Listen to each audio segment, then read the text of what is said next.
Why everything is a subscription now. At some point, ownership started disappearing. Not all at once, not loudly, not with an announcement. It faded quietly. Music stopped being something you bought. Movies stopped being something you owned. Software stopped being permanent.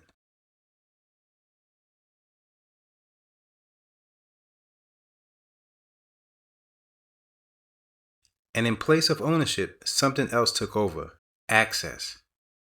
Now, almost everything runs on a monthly fee. This wasn't accidental, it wasn't random, and it wasn't driven by consumer demand. It was structural.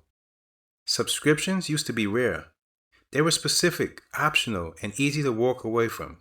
You subscribed to a newspaper, maybe cable, maybe a magazine. If money got tight, you canceled. Today, subscriptions are everywhere. Entertainment, work tools, phones, cars, storage, security, even basic services that used to be one-time purchases. What changed isn't just how we pay, it's how life is structured. A subscription isn't just a payment method. It's a relationship. It's an agreement to keep paying in order to continue functioning the same way. Ownership ends, access begins. And access only exists as long as payments continue. That single shift changes everything. See, subscriptions remove friction. There's no large upfront cost, no hesitation, no moment where you stop and think. Just a small monthly amount. $10, $15, $20. Small enough to ignore, small enough to justify, small enough to repeat, and repetition is where cost hides. Human beings are not wired to feel recurring losses the same way they feel one-time losses. A large purchase forces awareness. A subscription avoids it. See, people remember buying a television, they forget paying for 10 services connected to it. This isn't a flaw in people. It's a feature of the system. Entertainment was the testing ground. Music went first, then movies, then television. Ownership disappeared in the places where convenience mattered most. Once people accepted access over ownership in entertainment, the model was proven. And then it spread. Software followed quickly. Programs that were once purchased once became permanent rentals. Then productivity tools, then cloud storage, then security systems, then everyday services. What used to be optional slowly became standard. And once something becomes standard, opting out feels abnormal. See, ownership gives control. Access gives permission. When you own something, it works whether you pay again or not. When you subscribe, the system controls continuity. Miss a payment, and access disappears. Not slowly, not partially, completely. This changes the balance of power. See, subscriptions don't just sell access, they create reliance. Your files live there. Your work depends on it. Your routines form around it. Canceling no longer feels like a financial decision. It feels like a disruption.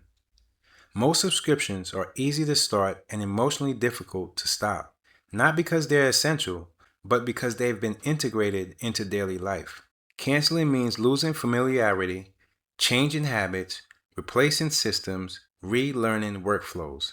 See, the system counts on this friction. Subscriptions create predictable income, and predictable income allows companies to forecast revenue, plan expansion, increase valuation, and reduce risk. For businesses, subscriptions equal stability. For individuals, they equal obligation. The same structure produces different outcomes depending on which side you're on. This is the moment where most people realize something. They're not subscribed to one or two things. They've been subscribed to many. Each one feels manageable. Together, they form a permanent drain. And because each payment is small, the total cost is rarely confronted all at once. Subscriptions normalize permanent expense. Not temporarily expense, not emergency expense, permanent. Even when income changes, subscriptions remain. Even when priorities shift, subscriptions persist. They expect consistency, even when life isn't consistent. Subscriptions reduce flexibility. They don't adjust automatically when money tightens. They don't pause during instability. They assume reliability in a world that's increasingly unstable. That mismatch creates pressure. Every subscription adds mental weight. Another renewal date, another charge to remember, another decision postponed. Mental bandwidth becomes part of the cost. This is rarely discussed. Subscriptions didn't dominate because people demanded them. They dominated because they reduced resistance, increased dependency, locked users into ecosystems, and smoothed revenue volatility. Ownership ends transactions. Subscriptions extend them indefinitely. With ownership, payment concludes the relationship. With subscriptions, payment sustains it. This difference matters more than most people realize. Over time, subscriptions reshape thinking. People stop asking, "Do I need this?" and start asking, "Can I afford to cancel it?" That's a subtle, powerful shift in mindset. When access replaces ownership, power shifts toward platforms, toward providers, away from individuals. Terms can change, prices can increase, features can disappear. The user adapts. This isn't about avoiding subscriptions entirely. Modern life often requires them. This is about noticing how invisible permanent payments have become. Because what becomes invisible becomes uncontested. Subscriptions are efficient. Efficiency is not neutral. It always benefits someone more than someone else. Understanding that difference is the first step towards awareness.